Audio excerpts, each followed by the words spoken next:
Hello and welcome to New Frontiers on CCTV International. I'm Ji Xiaojun in Beijing. And today we reach the final part of our series about Mazu, revered as the patron saint of fishermen and sailors. The strange thing about Mazu, though, is that as more legends and stories grew up around her, so her powers extended far beyond those of a simple sea goddess. For one thing, she became a symbol of moral supremacy. She was also regarded as a protector of women in labor, which was an unlikely role for someone who in real life had died young and unmarried. Still, one of the legends that has been told concerned her love for the god Baosheng. By coincidence, Baosheng, a doctor, had in real life also died young and unmarried.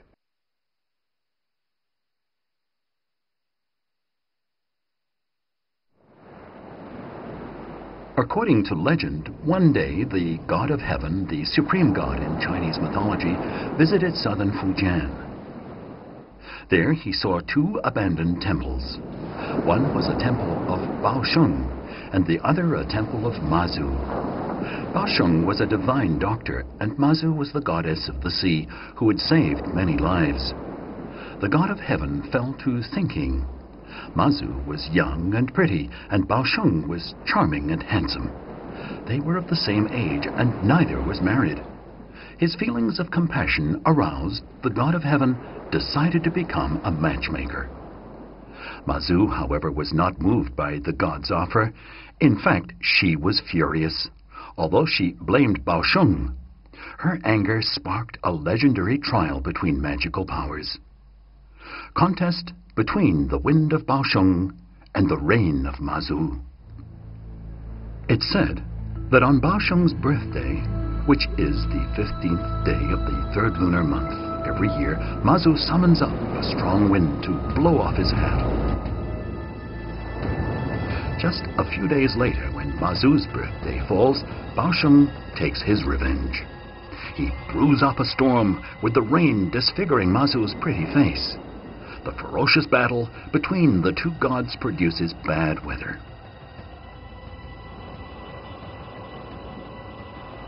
The locals refer to the changeable weather as Baosheng's wind and Mazu's rain.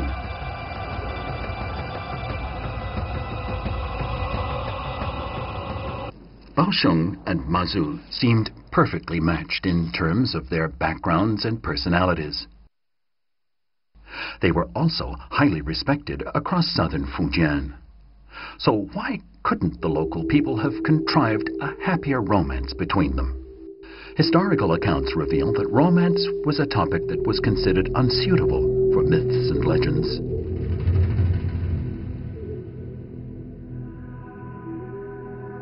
The earliest Chinese goddess, Nuwa, never married and never even fell in love.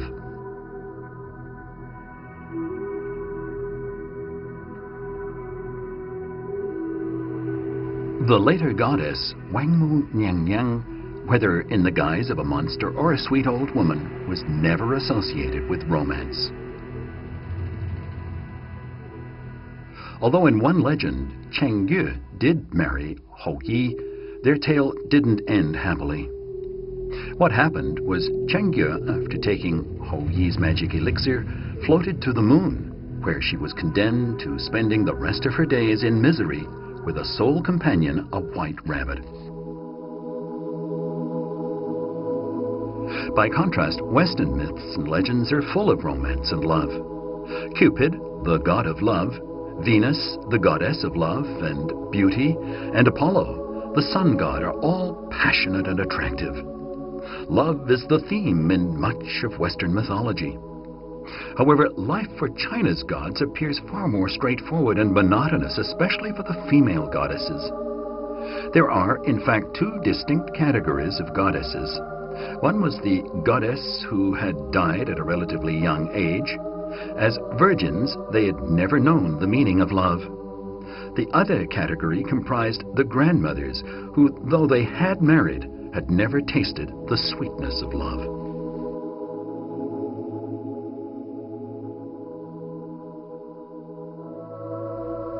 The fact was, love was not encouraged in real life. According to the ancient principles of ethics and morality, there could be no equal relationship between people. Emperor and his subjects, father and son, husband and wife, and even brother and sister, none was equal. A wife should be obedient to her husband, and love was not a major factor in a marriage.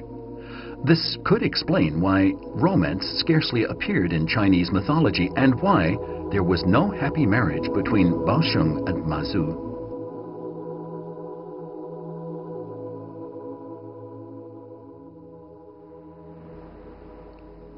The temple of Junjun stands at a point on the coast where the land turns.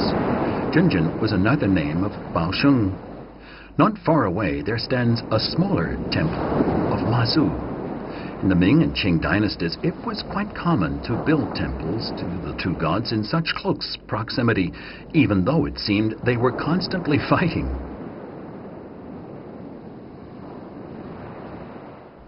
Local historical records contain references to a particularly strange case. Lin was the original family name of Mazu, and in a village named Lin, several temples of Junjun were built. Meanwhile, the village of Wu, the family name of Baosheng, had a number of temples of Mazu. However, in the middle of the Qing dynasty, it seems that a compromise was finally reached between Baosheng and Mazu. 200 years ago, the temple of Taiyuan was built in Xiamen. On the shrine of the temple, three gods are sitting side by side. The one in the middle is Baosheng. On his left was a local goddess, and on his right was Mazu.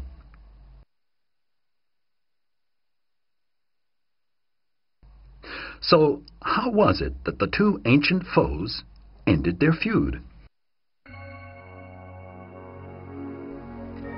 In the middle and later years of the Qing dynasty, migrants poured into Xiamen and into Jiangchuan district in particular. Such was the influx that migrants accounted for half of the local population. The temple of Taiyuan was built by these migrants in Jiangchuan. According to local historical records, at one point Fujian was so densely populated that there was not sufficient water or drainage. As a result, there were several outbreaks of plague. Many of the Jiangchuan migrants turned to their god Baosheng to protect them from sickness. Before long, many of the locals were following their example. Initially, the migrants made a living from fishing and ferrying passengers and goods on their boats. Since Mazu was the sea goddess, they naturally worshipped her too. By the middle and late Qing dynasty, there were over 100 temples of Baosheng and Mazu in the area, many of which housed the two gods together. Although in some cases they were in separate shrines where people could burn incense and worship them independently. In many of the temples, however, they were sitting side by side in one shrine.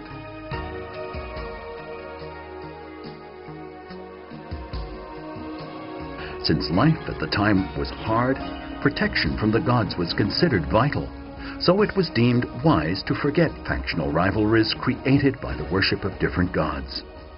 So, finally, the two rivals shook hands, not for love, but for wholly pragmatic reasons.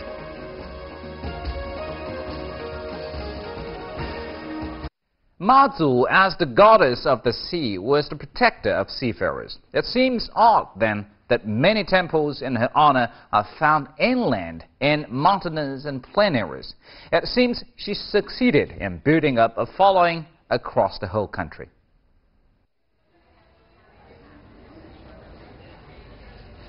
The town of Loudai lies 30 kilometers east of Chengdu.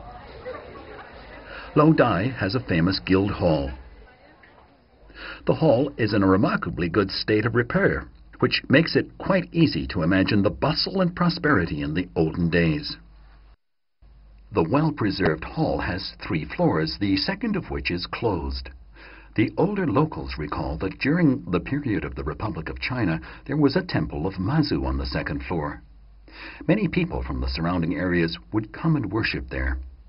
Coincidentally, other towns neighboring Chengdu, such as Qingdao and Huanglong, also have their own temples to Mazu.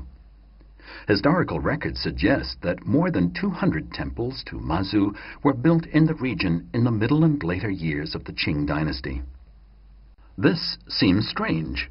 The Chengdu Plain is one of China's granaries. Farming is the basic economic activity in the region. So why would the locals worship the goddess of the sea?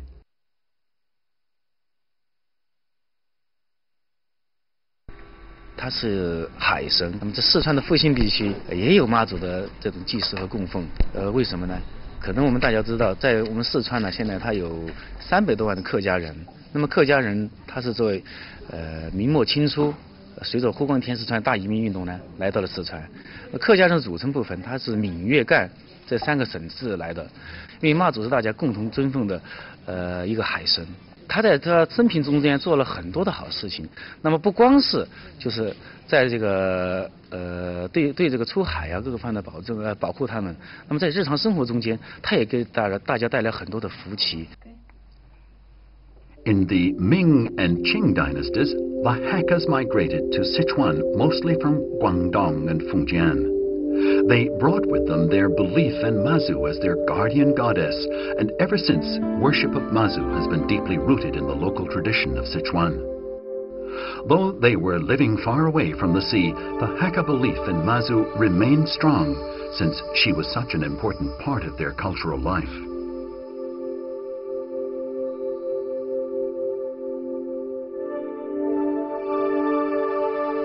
Compared to the Hakkas from Guangdong and Fujian who made their way to Sichuan, those who migrated to Hunan tried to preserve every single aspect of their life by the sea.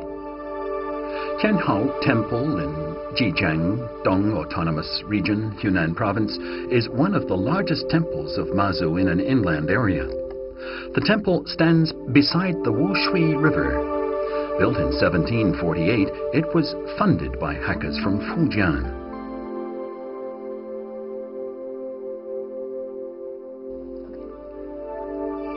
The temple covers an area